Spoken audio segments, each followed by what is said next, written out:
Russia's most daring theater company, the fearless Russian drama company, has risen from the dead after being evicted from its premises in Moscow this winter.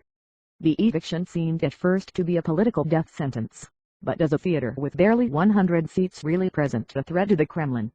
Just down the street from Moscow's pale blue Yelokhovskaya Cathedral, there is a small, one-story building behind the gate.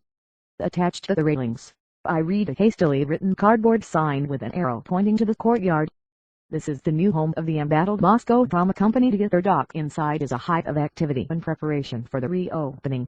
One man on a stepladder is attaching some lights to a beam as people below him stack chairs and mop the floor. It still looks a bit like the building site, and plaster dust hangs in the air as I walk into a little side room where a young bearded man is awkwardly holding a hammer.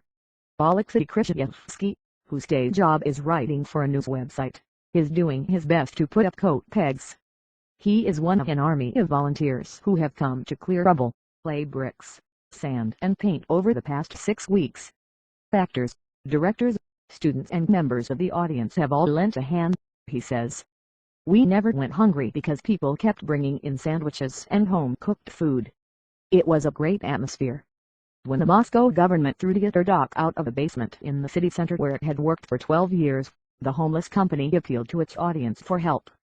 Oleg Carlson, an architect, was one of hundreds who responded to SOS messages on Facebook.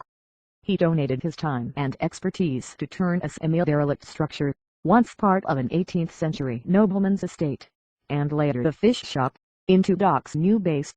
I've done what I can to turn these ruins into a usable space, he says, but we need 3 or 4 times the funds to do it properly.